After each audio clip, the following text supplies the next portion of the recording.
Okay, so welcome everybody to another Town and Gown. Lovely to see so many familiar faces as usual. I'm going to now hand over to a new moderator, Michael. A few things about Michael. He's a member of the Social Science Scholars Program, one of the sponsors of these events. Michael, your majors, it's finance and what else? Yeah, my majors are in finance and history, and then I'm also doing a minor in data science. Which is, I mean, a staggeringly well-rounded education. So good for you, Michael. And when you're graduating, what, at the end of spring? Yep. And then you'll be working for GM. Yeah, that's correct. Yeah. Okay. All right. Well, good for you. So over to you, Michael, to introduce our speaker. Yeah, thank you, Dr. Waller. So our presenter for tonight is Dr. Matt Grossmann. He's with the Department of Political Science and is also the director of the Institute for Public Policy and Social Research.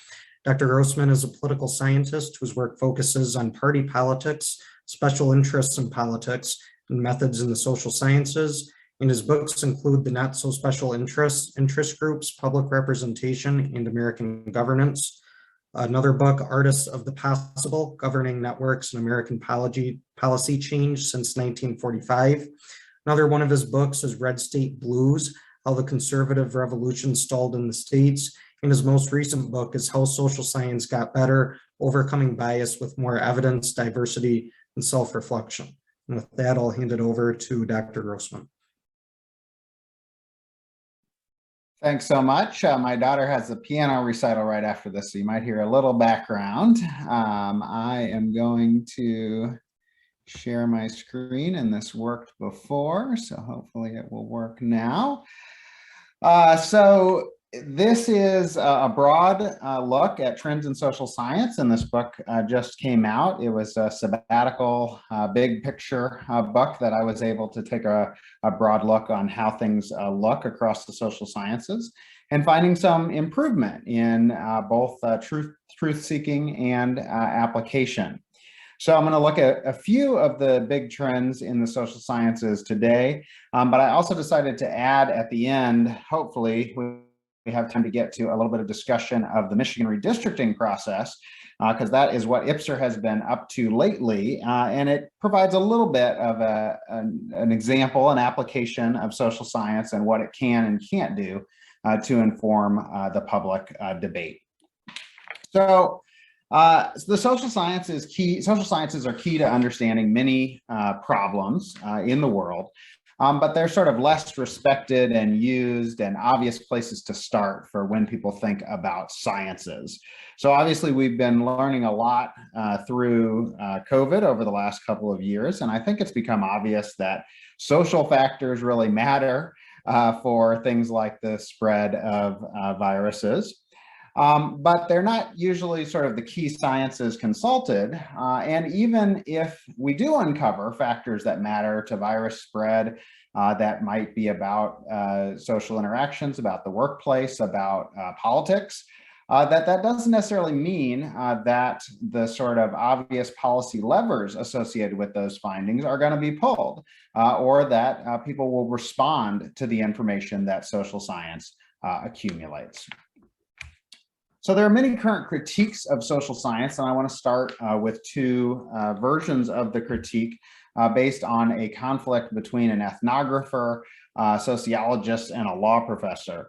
Because these sort of are two kinds of critiques that you see. Alice Goffman did a study of an over-policed community in central Philadelphia.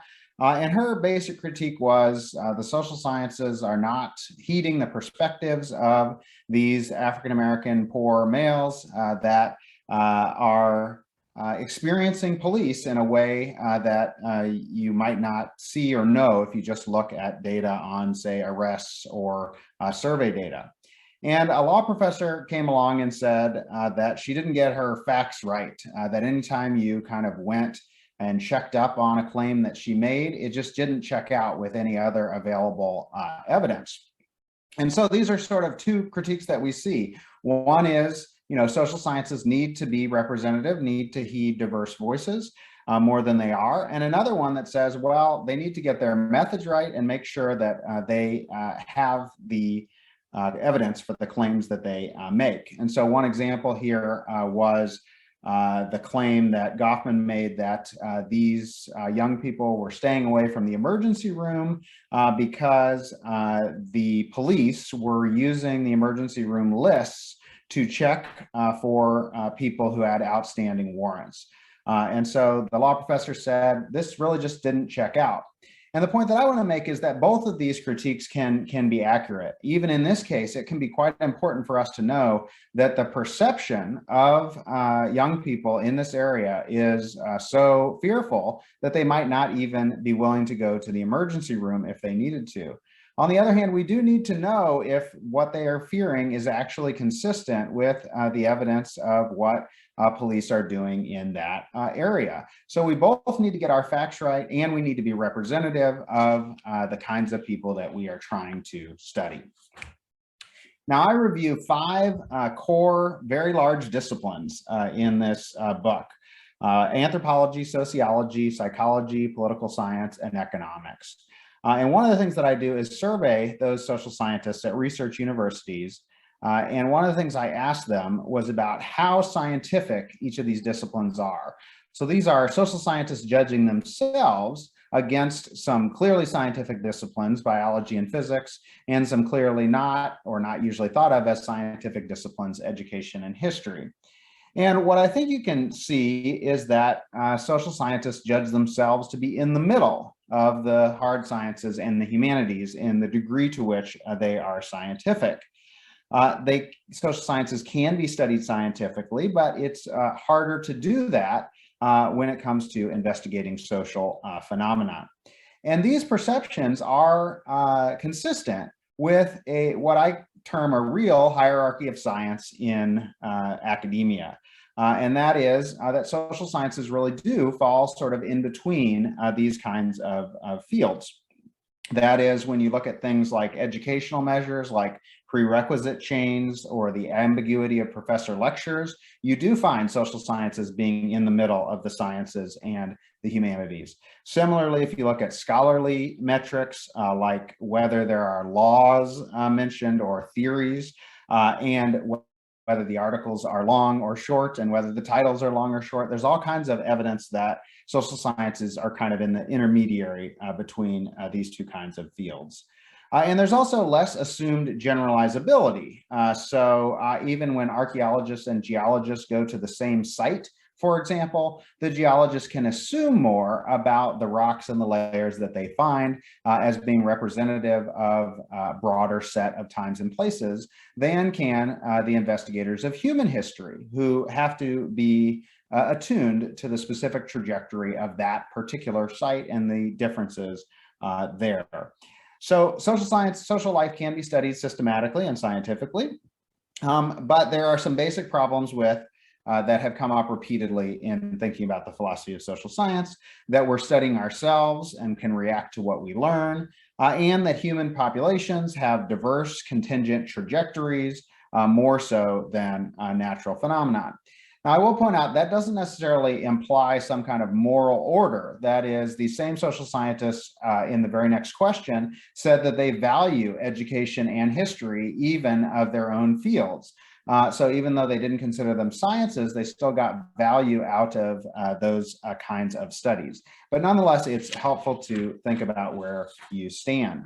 And social scientists are up against a lot of different biases that I try to catalog. So I want to be clear about what we're up against. We have some biases that are about the people doing the research. For example, with race and gender, we're unrepresentative.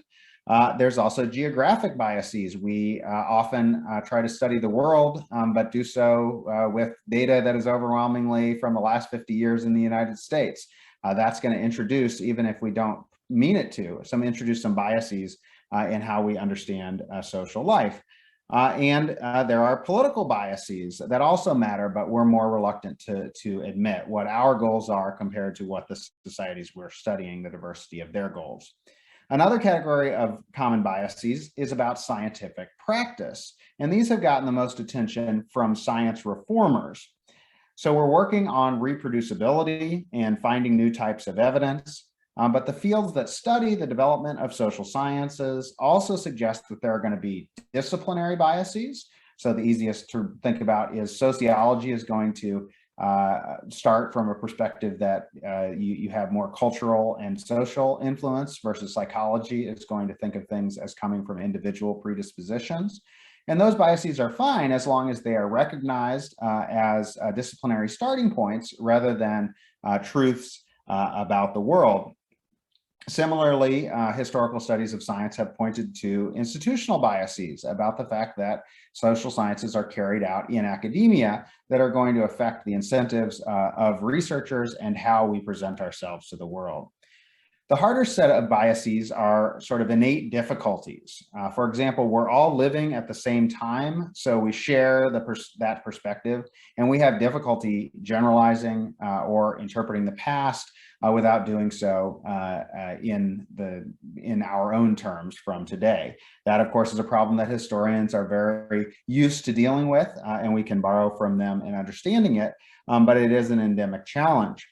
We also have the same human cognitive biases as everyone else. One of the most important ones is confirmation bias. We have to be worried that when we go into research, we have some expectations about what we're likely to find, and are more likely to attend to evidence that we're right than evidence that we are wrong. And we're motivated to change the world, not just to understand it. And that means that's obviously not horrible. We want to have our knowledge have some use, but it does introduce some biases. It means that we might oversell implications for quick fixes or for policy or practice implications from the research that we are able to do. So the most visible calls for improvement in the social sciences come in this reproducibility movement, especially in social psychology replication studies. But uncovering problems does not increase the problems. And so most social scientists see value in the kinds of studies that uncover problems and are seeking to address them in many ways. They aren't all the same. So in psychology, one of the big innovations has been to try to repeat the same study in many different labs around the world, and then to see if you get the same answer. And often the answer has been we don't always get the same answer as the original study. And when we do, we usually see a smaller effect size than in the original claimed study. Now, that is important information, and it doesn't mean that things are getting worse, that we've uncovered that. It's really nice to have information about how a particular intervention might vary across 50 different labs. Economics has pursued a different path where they didn't have as many challenges with replication because many of them were using the same data, but they've sort of proliferated in robustness checks. That is, they check every conceivable scenario that someone asks them to about how treating the data differently might lead to different results. And again, I see that as a positive innovation. So social scientists don't agree on the solutions necessarily, but there have been big gains from the process of going through this reform. We're learning that a lot of research is exploratory rather than confirmatory, even if we think that we're testing hypotheses, that many different decisions matter in our process, and we're not expecting as much generalizability. We know that it might be about the particular intervention or the particular country or time that we are studying, and we're usually realizing that it takes a lot more data to draw the kind of sweeping conclusions that we used to draw.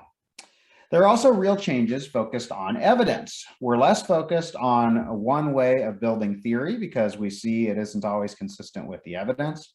We're taking advantage of potential causal inferences where we can, but much of the innovation is in more access to data. We just have data on more times and places and people than we have before, and different kinds of data on attribute and relational relations between individuals in both cross-sectional and time series form. So we have a lot more information at our disposal, and that's true across most of the social sciences. Social scientists are also reporting less division on major field controversies over time, like nature-nurture theory versus empirical studies, quantitative versus qualitative studies.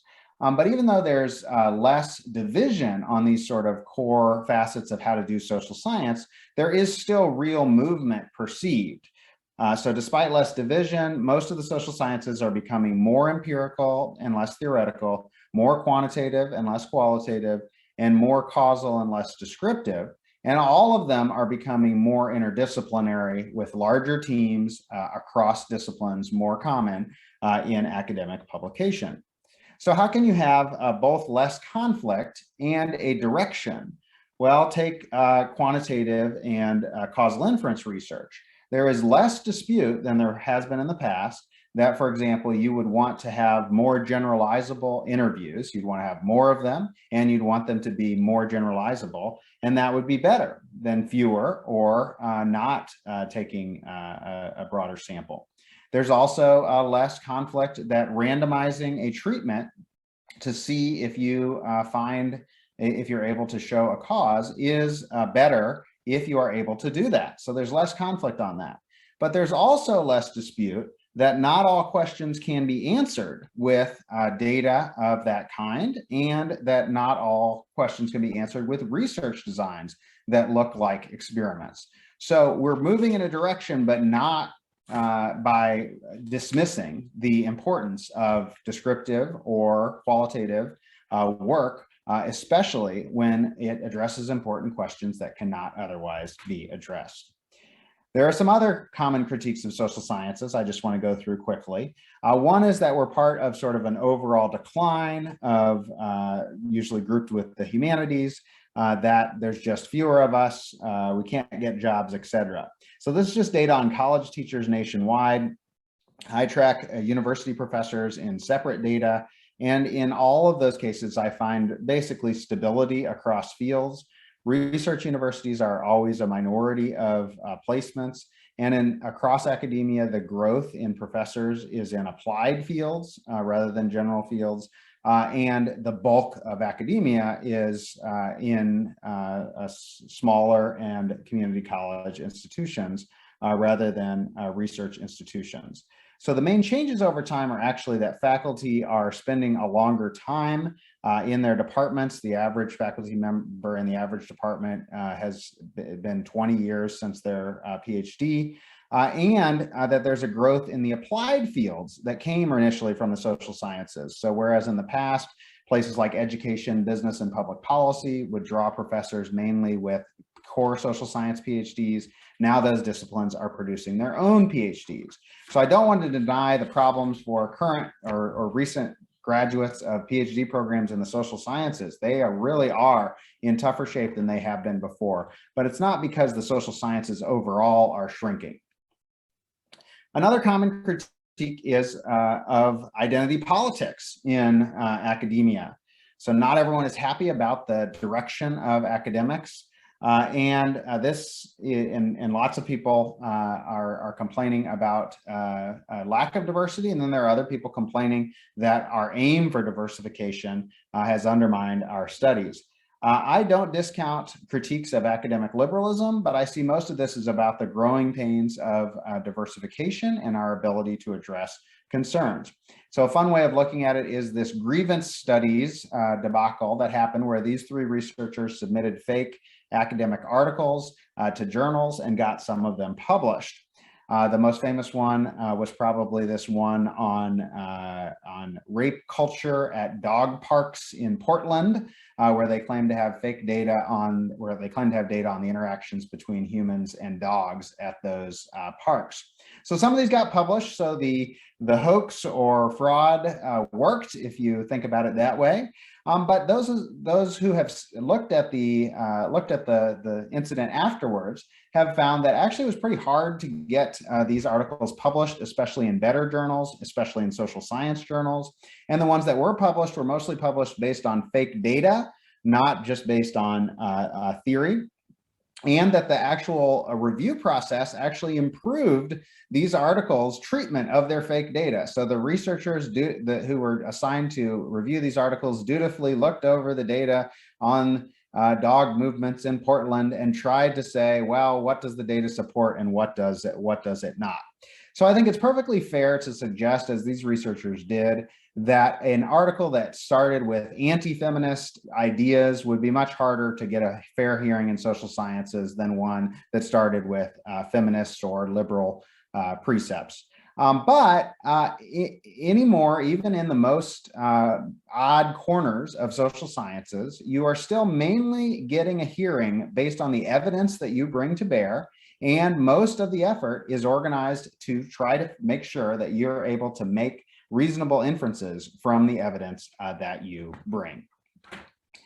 Nevertheless, social sciences are still going through this process of increasing diversity, and they're still not very diverse. So this is at major research universities. You can see remaining unrepresentativeness by race and gender. This is something social scientists are increasingly recognizing, that it's not just bad for students, it's bad for research. We have things like male-biased fossil collections that disrupt our conclusions. We have studies of voting behavior that make assumptions about how how wives would follow husbands rather than the reverse. And yet, social scientists see paths forward here, both an actual diversification of representatives and a change in how we study these phenomenons and how we think about how our lack of diversity impacts the questions that we ask. We should also compare to other lack of diversity. We're seeing slow internationalization across the social sciences, and this diversification is not necessarily happening in the same places. So economics is worse in racial and gender diversity, but is actually best in international diversity across the social sciences. One place we are not getting diverse is in politics. Conservatives are right that social scientists are overwhelmingly liberal. They are even more unrepresentative by party. They're almost all Democrats. And the same is true in other countries. It's not just a US phenomenon. But social scientists don't see the same impact on their research questions and interpretations as they do for race and gender. Now, my view is that conservatives should follow the same path as other minorities in the social scientists and not just seek representation, but actually use their niche to come to better, to help us better investigate the world, uncover places where we aren't asking the right questions or uncover interpretations that are not being made. And I've found that a lot of the conservative complaints about academia actually uncover some progress. So one of the most famous ones is the complaint that studies of divorce were quite positive in sociology, because they focused on the benefits to especially women going through divorces. And conservatives said, what about the children? Well, since then, there have been hundreds of studies of the effect of divorce on children, and they're a lot more negative than the initial studies. And so we have learned some additional things about that from the recognition that we might not have been studying the whole phenomenon.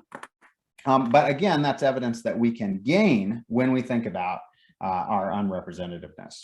So let's look at a hard case. Trump studies. There have been thousands of academic articles attempting to try to explain what happened in the 2016 election. And this is not the recommended approach to social science. We have one outcome, which has hundreds of potential variables that might cause it. We're trying to study it after the fact with no causal inference strategy. We have no good experiments. And we have clear political motives, and we're likely to be affected by our gender, racial, international, and political diversity or lack thereof. This is the kind of form that these studies usually take. Let's compare associations and try to claim potential independence on an outcome. And most answers look like this when we're trying to reach that. We can say, well, it was both some combination of general ideological preferences and some kind of general views on race and gender or social status. And so if you want one cause, we have not been able to find it. But I don't think that's a research failure. That's a reflection of the truth of the world. Nonetheless, I think this area has advanced quite a bit. First of all, in American politics, we have tried to point out that this is just a case of having a two-party system where both parties have a very good chance of winning the general election. So once you win the primary, generic Republican, no matter what they look like, and has a chance against generic Democrat, no matter what they look like. And in that respect, the election actually looked quite similar in outcome to the models that predicted it beforehand. Comparative politics has also told us an important story about anti-immigration and anti-system parties rising in other parts of the world. And so understanding that this would be part of a global set of trends and responses to social change. So social sciences tell us both the broader story of social change, cultural fights over race and gender norms. There's also been lots of studies across disciplines and places like communications about the role of the media and social media. And so there's lots of different factors that have been involved in these debates. And my point would just be, we wouldn't want to get too wide and inevitable where we see this as this was going to happen because there were these broad social trends occurring, because that would make us miss the very next election, 2020, when we got a completely different outcome that was also close and a large part structurally determined. On the other hand, we wouldn't want to just treat Donald Trump as Republican candidate X when we know that there were some changes to the electorate and that he introduced quite a few changes to how presidential candidates look. So we are finding the right ground over time, in my view, going between those two approaches. And one area where social scientists still see some disagreement is in generalization. They say we're fighting more about how generalizable findings are across time and space. But the funny thing here is that there's actually agreement among social scientists that most findings are not very generalizable. That is, that you can't say that something has been true across time and across societies. So we know that there's few laws of social science that are going to reflect reality across all time and space. So while there's conflict, it is mostly social scientists telling very broad generalists that we can't make such sweeping claims about the social world as we have been in the past. One other example I just wanted to give that's a little more practical is about the traffic and weather. This is reported on some radio stations every 10 minutes, and among the most popular functions on your smartphone. One is a pretty natural phenomenon, the weather. One is a pretty social phenomenon, traffic. It turns out we're actually getting better at studying both, but that doesn't mean that we get the answers or the improvements that people want. So our weather and traffic forecasts have improved, mostly because of real-time data, not because of a lot of theoretical improvements. We also have some ability to experiment on changes, but we don't always get the answers that people want. So often we find things like adding a lane did not improve the traffic flow through an area. So we don't necessarily give people the answers that they want to hear, and we don't often give them answers that are easily implementable by government agencies, or that can result in easy to follow advice to improve people's surroundings. But actually in both cases, we make slow improvements that accumulate in understanding both the social and the natural world. So these are the overall pros and cons that my survey respondents, which are research university professors in these disciplines, saw in the social sciences. I think there are many signs that we have more evidence and better tools than ever, and the social scientists agree. We also have a community that's learning more together and exchanging views, but we maintain our eternal problems with theoretical differences, having to study ourselves, acting on the world, and studying it within the institutions of science. But I think diversity and self-reflection are both helping us improve. The big pluses recognized are a new generation of scholars that is more pluralist and reformist, that has better data and methods with fewer dividing lines. The big minuses, they mention our lack of funding and external respect. But we do see some things that are listed as pros by some and cons by other, and vice versa. Some people think our standards of inference are still too low and driven by politics. Others think that our questions are too narrow and causal. So as I have interviewed these folks, I've come to expect that they each have points and that their views of their opponents are sometimes a little more caricatured than they should be. I'm hopeful that given more evidence and diverse, more connected participants, we can overcome the difficulties, and the main thing stopping us would be to not recognize how difficult our task is about learning about the social world. We have many biases, but we can recognize and adapt to them. So I think I have a little bit of time to talk about one application, which is the redistricting process that's happening right here in Michigan. So this is what I've been working on the last few weeks, and it's another hard case. We want to inform a process that is obviously quite political, that's happening very quickly, that's controversial, and that is quite complicated. So as I'm sure most of you know, we have an independent commission that was charged by voters with redrawing the lines. This is an example of one of the Senate maps that they drew, including these districts in Detroit, which were quite controversial last week. So what are they supposed to be doing? Well, they're supposed to be following lots of different criteria that they have to meet, some that is hard, some that is vague, some that has obvious evidence associated with it, and some that does not. So the point I want to make here is that social science can inform this process, but it can't decide this process, right? You're still going to inherently have judgment calls. You're going to have responsiveness to different political constituencies. You're going to have trade-offs that you have to weigh. But in all those cases, it's still helpful to have the evidence that we can accumulate about what they are trying to achieve and what they have achieved. So, obviously, we're not going to have a definitive answer of what's a community of interest. But I can tell you if the commission is responding to the maps that they received from the public who labeled things as communities of interest. So just a couple of examples, just so hopefully we're all on the same page that some things can be measured, like population equality. Do the districts have the same number of people in them? But even here, we're reliant on the census data getting it right, which a lot of people find controversial, right? That they actually counted the number of people in each place. So we're reliant on the imperfect data that we have, even in making the very basic claims about whether these districts have equal population. But I think there we can at least say they got pretty close. They have some capacity to get closer. That was, of course, the easy part. Here's a much more controversial one. African-American representation required by the Voting Rights Act is the ability for minority communities to be able to elect their preferred candidates. And the commission has pursued a very specific strategy to try to get compliance with the Voting Rights Act.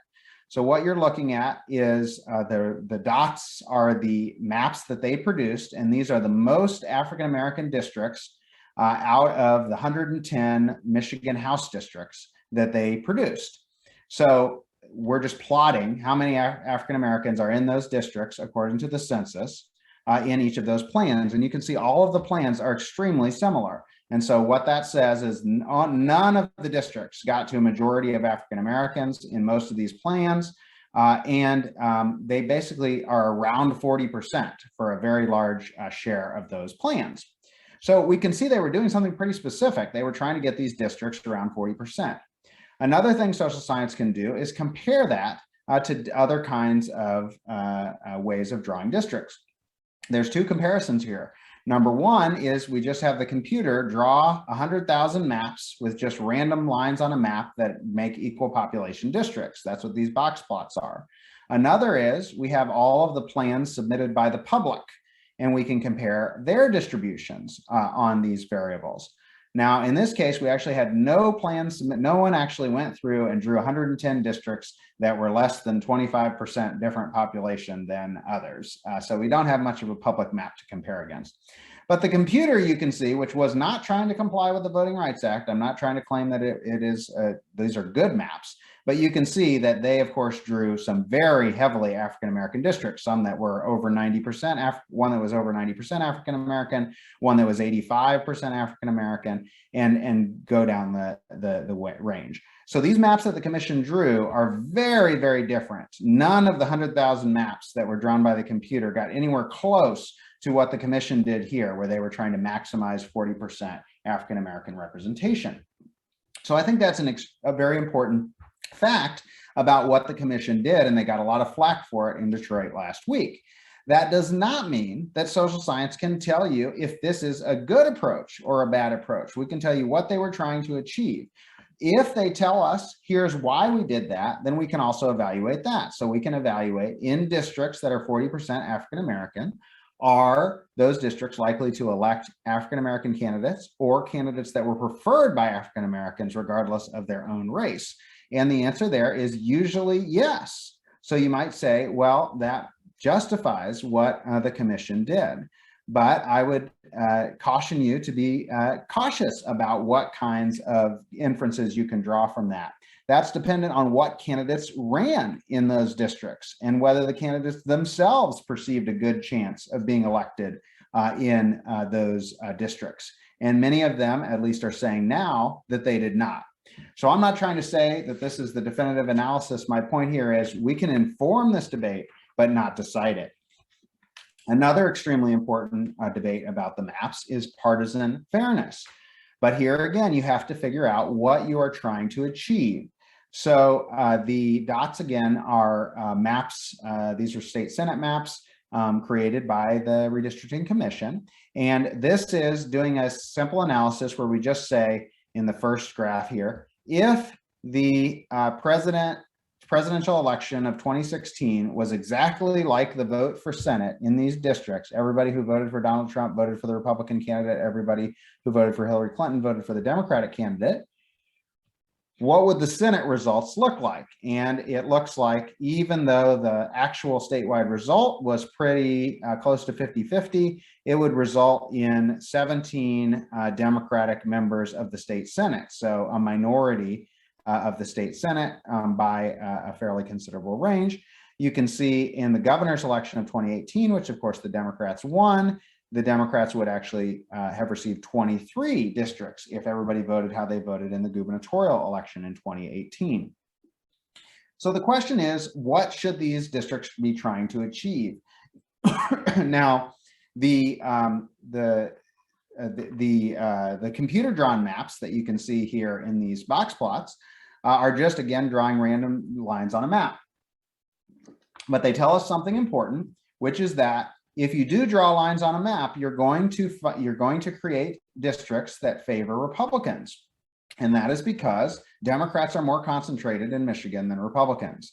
You cannot draw a district that is as Republican as the Democratic districts that you can draw in Detroit are Democratic because of the concentration of Democrats there. So some people say we should just be trying to achieve fairness. That is, what would you expect these districts to look like if the commission was not taking partisanship into consideration? But hey, there's other people who say, no, what we should do is try to achieve fairness, as in, if there's a 50% to 50% statewide vote, we should get a 50-50 split of the legislative districts.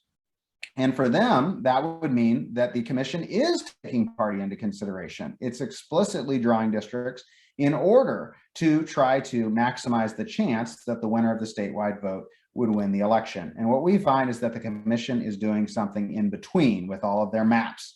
They're doing it more fair than you would expect from random lines on a map, but less fair than is necessary to get to a system where in a 50-50 election, you would get a 50-50 chance of each party winning the statewide vote. All right, so I've waded into lots of controversy and I am open for questions on either the specifics of the application or on the broader trends in social science.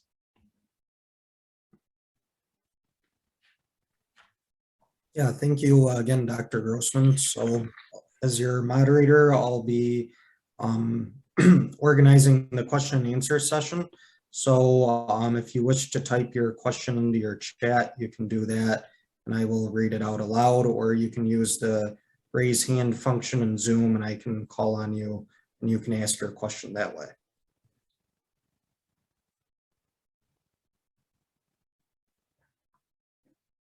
It looks like we already have a question in chat that's asking you to explain the graph on the Trump study slide. Well, it's not my graph, but it was just a desire to try to figure out what explained Trump's support. And the two ways of the two independent variables they were looking at is a combination of traditional political attitudes, the ideological spectrum from left to right, and a set of attitudes about race, gender, and social change. And what they were showing is for both of those variables, the more that you were conservative, the more you were likely to vote for Trump, and the more that you had those views about resistance to social change, also the more that you were likely to vote for Trump. And all I was pointing out is that that's the sort of traditional type of study that we would have in social science, and it's not one that allows us to get to definitive conclusions about what caused people to vote for one or the other, but it does get us to some replicable patterns of the associations between voting and other attitudes. Thank you. So now it looks like we have a question from Ren. Yeah, thank you, Dr. Grossman. So I guess as my first question is, as an aspiring social/political scientist, I've struggled a lot to figure out, where my discipline is and what my, what am I going into? What am I trying to actually study once I get into the graduate level? So I guess I'm curious on your perspective, in today's day and age, how would you recommend a student go about that? Well, I can't plan the rest of your life for you now, but I will. I'll say as a general matter, what you want to do is try to find the match between the things that most interest you and the things where you have the best opportunity to advance the field. So sometimes that means paying attention to, am I interested in something that not everyone else is able to get good leverage on, is as interested in, but everyone thinks is important. That can be a nice way to try to find a particular niche. In other words, you don't necessarily want to put yourself into the same area that there's 1,000 other people willing and interested in doing that, but you also don't want to put yourself in a position where you're studying something that's only of interest to you and not of interest to everyone else. So that's where you have to find that kind of leverage point in the middle. In terms of what I've been presenting here, I think one of the key things to keep in mind is that evidence is better in some areas of social science than others. And that does have to be taken into account, but it's a real trade-off. So for example, we just have better data on the United States and Western Europe than we do on other countries. So there are real advantages to studying politics in those countries, but there are real disadvantages, right? We only learn about things that are, maybe relevant to those countries, and maybe we already have too many studies of politics in those countries relative to elsewhere. So that's where you have to try to find a balance where maybe there's new data coming online or new potential ways to study a phenomenon that hasn't been studied in the past, and where you're going to be able to find your niche. Thank you. Also, I wanted to say I'm a big fan of your podcast. So, yeah. Thank you. The Science of Politics from the Niskanen Center. This week we're looking at how policies are structured matters to whether they last or not. So extremely important to the decisions being made about the reconciliation bill right now, which of those programs are going to last. Okay, great. Looks like we have another question in chat, and that is, how does the way social science is publicized introduce bias? So the basic ways, of course, are the same as any other kind of claim. You're going to get more attention for the sort of broader and more headline-inducing claim, and that might matter to the kinds of conclusions that we are able to share. But I have a chapter on popularization in the book where I say that over the long term, the trends have been pretty popular. So just as an example, Steven Pinker has introduced several very popular books with very broad claims. One of the more famous ones being that there's been a decline in violence across human societies across time.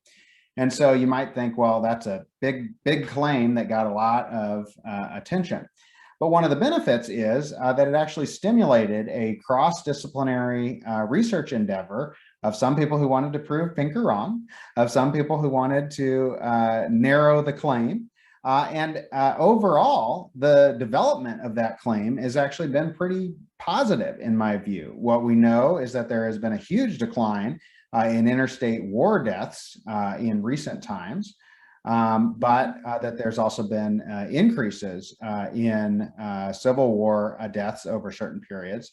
And the claims that are most contested are about ancient societies and their degree of violence, where the evidence is much less strong and more varied than we thought. That said, there is still enough evidence to sort of point at some of to some degree, there's still some support for Pinker's overall claim.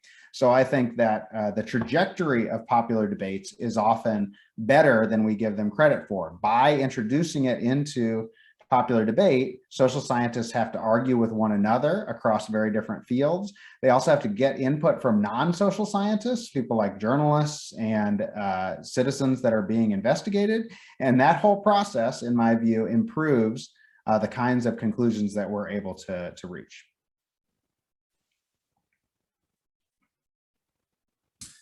Great. So looks like Nancy has a question. Yeah, my question really has to do with which disciplines you're including as you've made your various evaluations of where social sciences are and where they're going. What struck me particularly since I come out of the humanities is where you included some of the more traditional humanities disciplines and where you didn't. For instance, communications in many universities now will be combined with English and literature. And I saw communications on some of your graphs and not on others.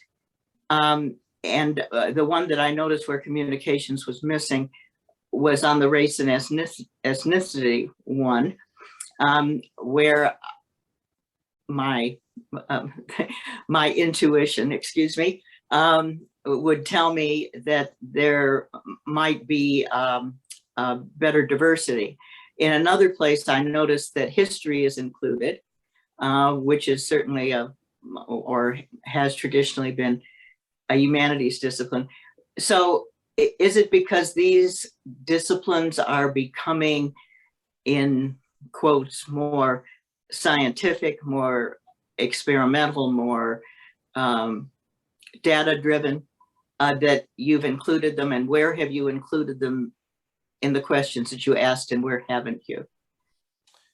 So the only, the focus of the book was on 5 social science disciplines: economics, psychology, sociology, political science, did I mention them? And anthropology. And so those are the most common departments of social science throughout research universities. There is some variation I didn't mention. The biggest ones, anthropology is the one that stands out the most. Number one, there are really still big conflicts in anthropology between people more on the biological and physical side and people more on the cultural side. And those don't seem to have subsided the way that similar debates have subsided in other social sciences. So there is a real difference in how anthropologists often react to the survey questions that I had. So those are the only disciplines that I have survey data for. So anytime that I'm reflecting survey data, I'm reporting the views of those social scientists, and that's also the only people that I interviewed. I'm sorry, that's not true. I also interviewed some people who are historians of social science or philosophers of social science, but they're not included in the data. Those are people who were able to inform me about the history and so forth of the disciplines.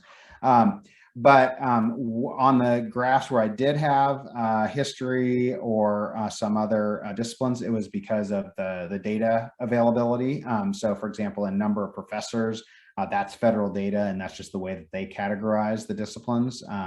So actually, to my dismay, they group history with the other social scientists, and then they separate psychology as a separate category. So that's just the way the Bureau of Labor Statistics does it. I have some separate data in the research universities that is able to separate those out for that class of people. And there are some differences there too.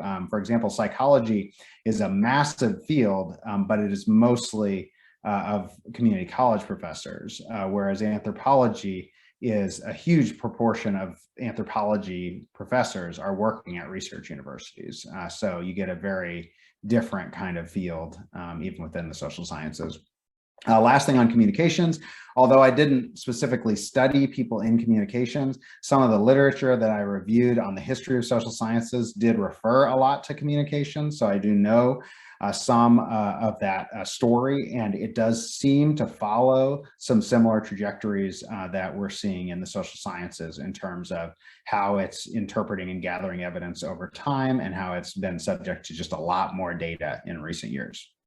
Did you, as a follow-up question, did you notice, or are you noticing that some traditional humanities disciplines, because of the lack of granting and funding and what have you, are tending toward, even though social science may also be suffering, tending toward social sciences and more data-driven ways of interpreting their disciplines or using their disciplines? Are you seeing much more of that, or not as much as I suspect we are seeing? I mean, I didn't study it specifically. I do cite, I mean, the majority of people cited in this book are historians and philosophers. So I did, you know, read a lot of history and philosophy to do this research. But certainly in studies of the sciences themselves, I would say there's a new dispute where there are the more traditional humanities disciplines that have long studied them, and then there's new fields that call themselves meta science, where they're using a lot more data analysis to study differences across disciplines. And although there's increasing crossover, but I would say that there hasn't been a great reception to the new kinds of data by more traditional humanities scholars of the sciences. Thank you. Wonderful. Then it looks like Dr. Waller has a question. Matt, thank you. Really enjoyed the presentation. I want to ask a question which may be slightly provocative, or at least how I'm going to put it. Do you think there is a contradiction between accuracy in the social sciences and usefulness? In the sense that the more one recognizes that human behavior and social behavior is highly context dependent, it's hard to predict, it changes from decade to decade, that at that point, the idea of using it as a basis for important social policy fades away.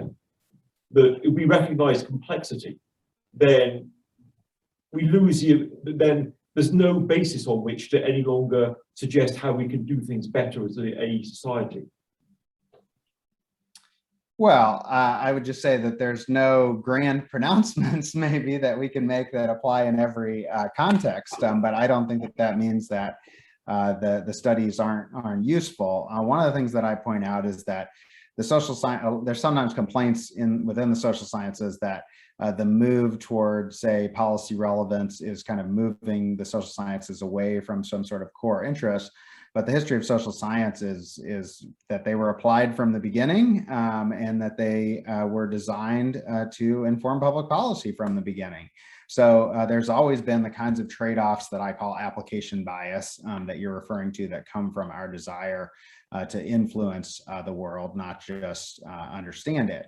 But the actual experience, I would say, of the social sciences with informing public policy, I believe, is getting better. So take economics on your dimension, where yes, there used to be economists who made very broad pronouncements based on theory about how certain policies would work out in the world at all times and places. And those economists are getting less of a hearing than they were before, because we know that there is more context dependence, more variation than they expected, or than we gave them, we assumed in the beginning. But that hardly means that policy design, it does not involve a lot of economic input now. It often means that it involves more, because we have to get a lot of evidence for the specifics of a particular place. So the kinds of studies of policy that you usually see now are a lot more specific and a lot, I guess, less grand in their claims about what will happen if we introduce a particular type of policy. They're much more likely to say it depends, but it does depend. So it's good that they are. Thank you.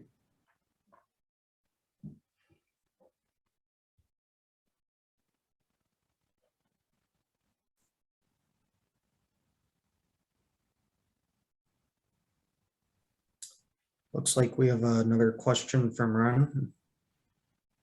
Thanks. So another thing I noticed is, so while economics was still with the rest of the social sciences and being left of center, I think, overwhelmingly, I get the sense when I talk to I know there's a perception that economists tend to be more right-leaning, and sometimes among other academics that economists are almost biased toward to be conservative.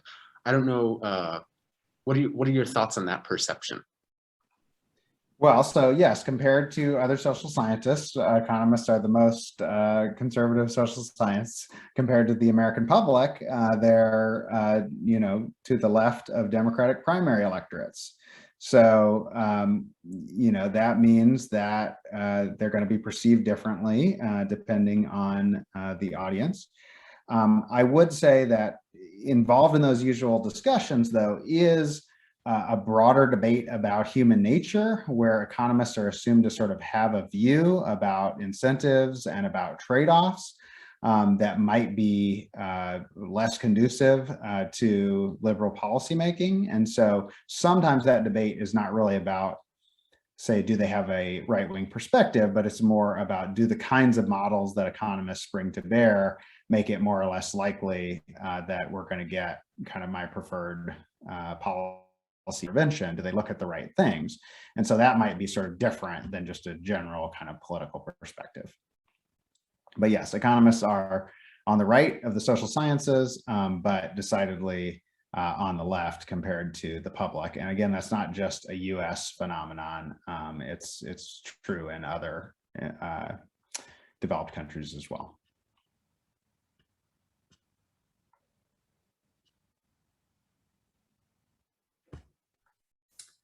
Any other questions? I gave this same talk to some folks in the Detroit area, and everyone asked questions about redistricting and none about social sciences. So you all were interested in the core topic of the book.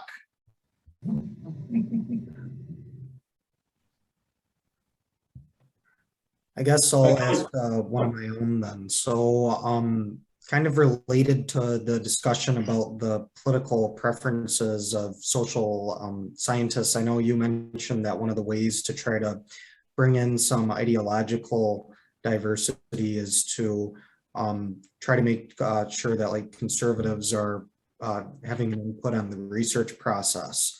And I know kind of in the popular culture, there's been a lot of kind of discussion about the so-called cancel culture, where conservatives or maybe even liberals that hold unorthodox viewpoints might be fired or perhaps socially ostracized or maybe kind of blocked from promotion if they actually kind of air some of their real beliefs on these issues. So is that something that you considered in your book? Do you think some of these concerns that you see in the media are overblown, or do you have any other thoughts?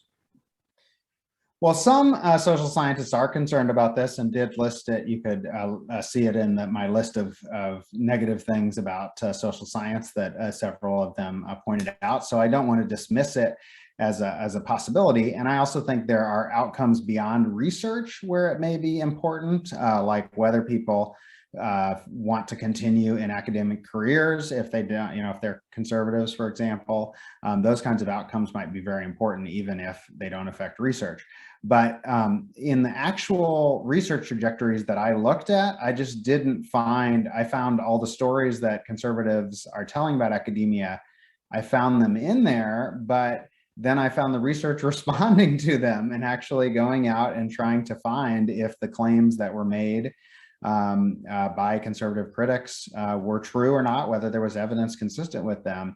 And so, my thought was that the process of having more conservative critics is good, just like the process of having more indigenous critics is good, just like the process of having more people from other countries is good.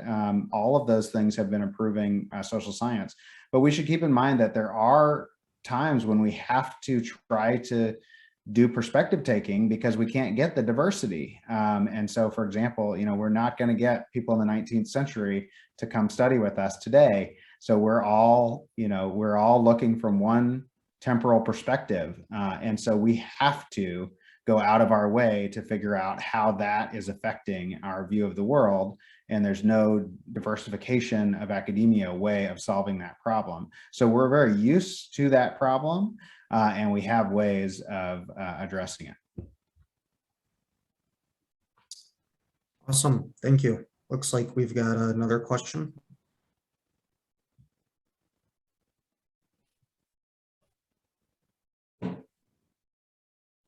From me?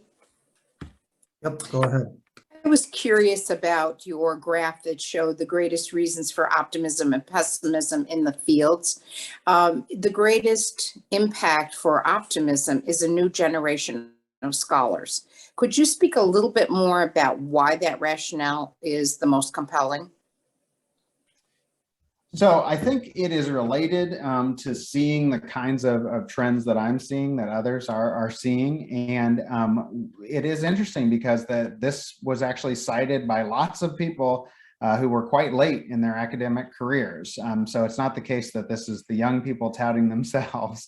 This is sort of a widespread perception that the new generation of social scientists is going to improve things. And the most common thing said in conjunction with that was some reference to pluralism, that they were not stuck in any one theory or one method, but that the new generation was drawing from different theoretical perspectives and different methodological tools. So to the extent that there was kind of a shared perspective on the young generation, that was it.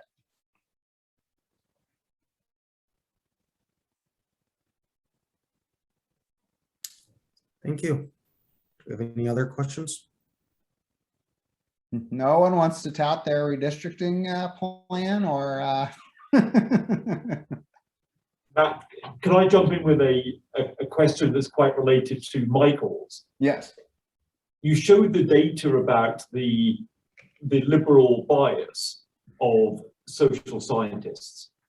Of course, given that's just self-identification. Sorry. I see. Okay. Given human cognitive biases, those liberal social scientists would argue it's because the truth disproportionately lies on their side. So of course, academic social scientists are going to be left-leaning.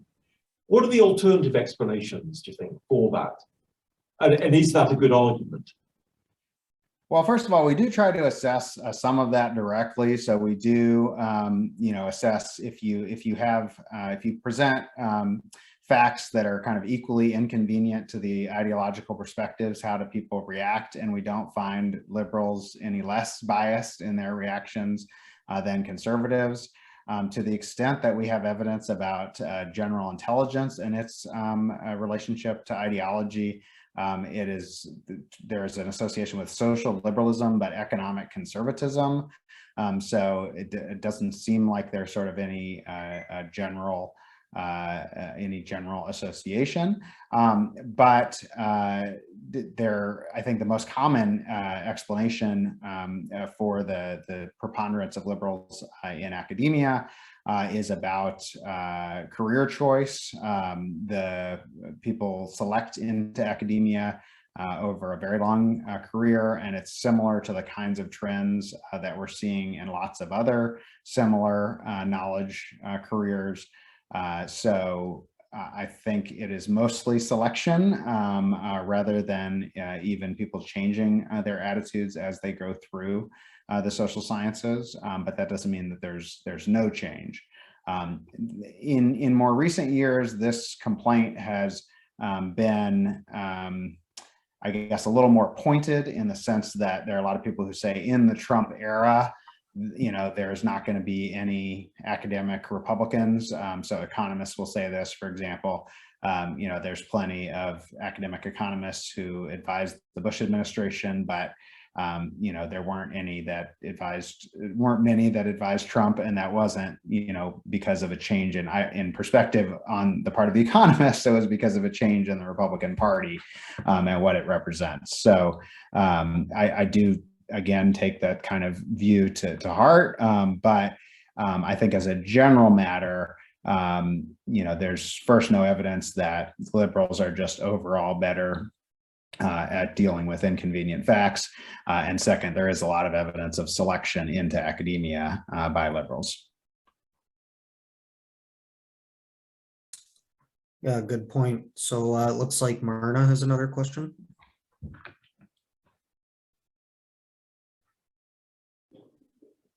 I think you're We muted. can't hear you. This is a redistricting question. I've been paying attention to what's been happening with the maps, and I do know that one of the foci has been communities of interest.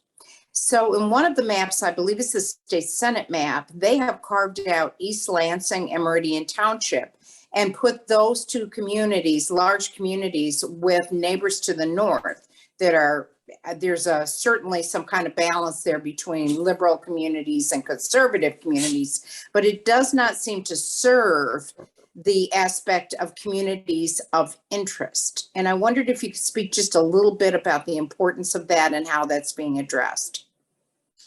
So we have, I think, what admittedly is a pretty vague criteria of communities of interest, but that has been in other state processes.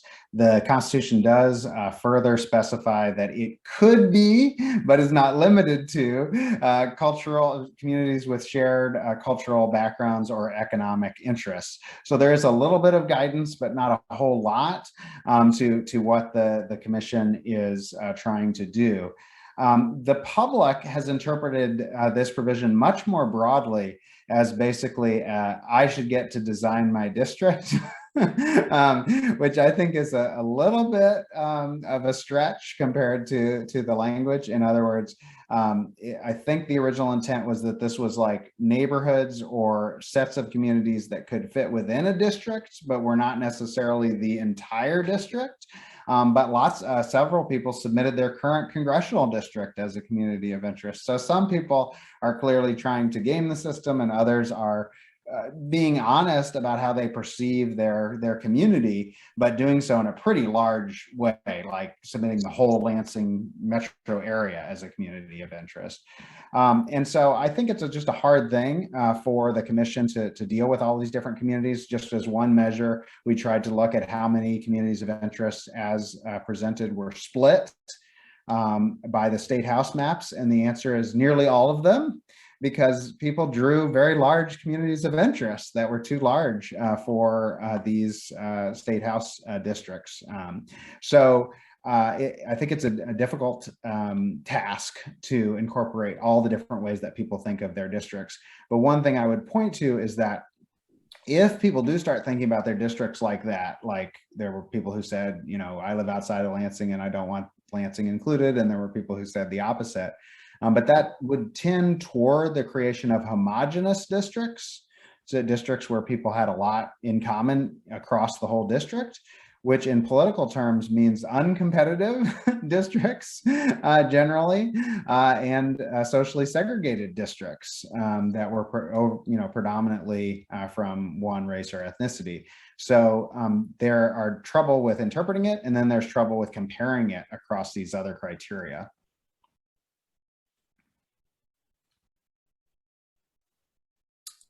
Awesome. So I think we have time for just one or two more questions. I know, Stan, your hand was up for a bit. Do you still have a question?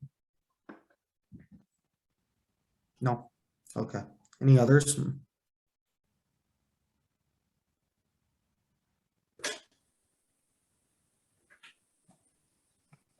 Question about sampling, actual technique. We had recent report of our local election, what the current projection was to be for who might win the council election. It was largely based on landline telephone surveys. Entirely based. I'm sorry? Entirely. Okay. So the question there is if that sample may be an older sample, generation sample, rather than younger. And we often see all sorts of samples referred to, for example, the current voting rights legislation before the Congress. Supposedly 70% of the people support it in a recent article that I read. But where do those 70% live? Do they live largely in urban areas which may tend to vote Democratic? So can you respond to how sampling is done, how that accuracy has increased over time? Sure. So IPSR includes the Office for Survey Research. So I am also oversee a lot of the conduct of surveys. Obviously, we wouldn't do a survey that was all landline telephone and had an average age of respondents of 72.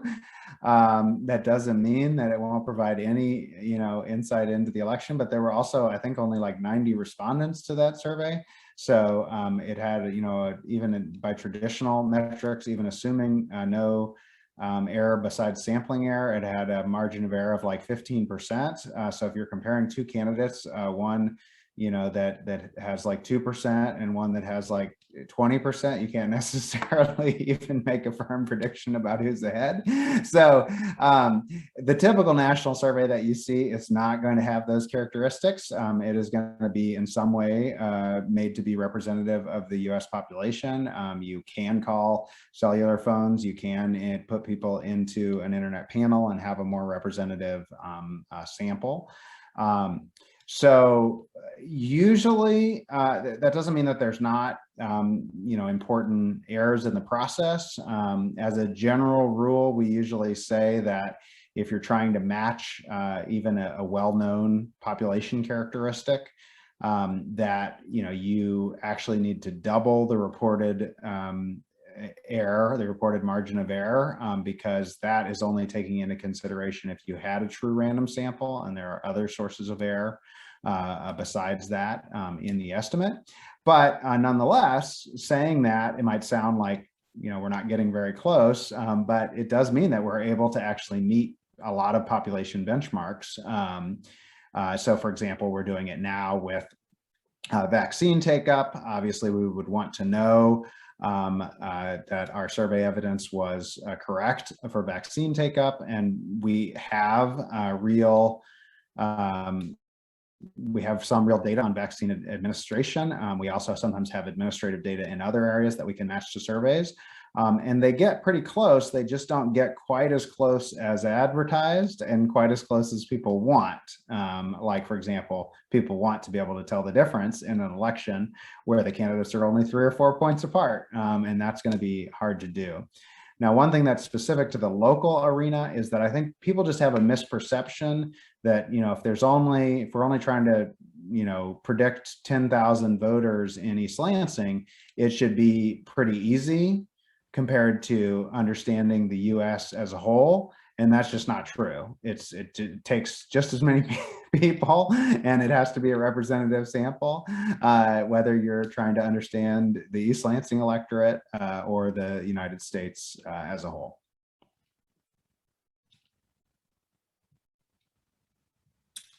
Great. So we have 2 minutes left if anybody has a quick question.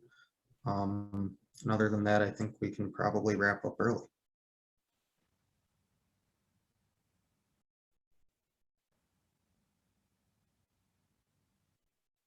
All right, thanks. If you think of anything later, feel free to email me.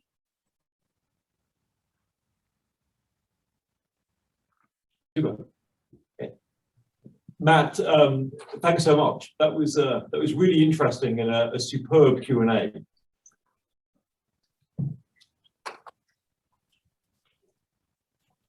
And Michael, also thanks so much on your debut as a moderator. And thanks everybody for attending this evening. Just a quick notice, this time next week, Dr. David Lowry will be presenting. Dr. Lowry is a very accomplished climate scientist, particularly interested in the effect of climate change on crop production.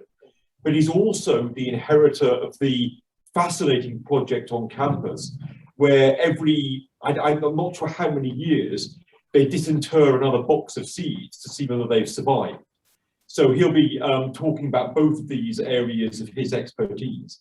So please join us again this time next Tuesday. And Matt, thanks again. That was really wonderful. And allow me to make a pitch for Matt's book, which is really interesting and well done, and a reminder that some things are getting better in this world.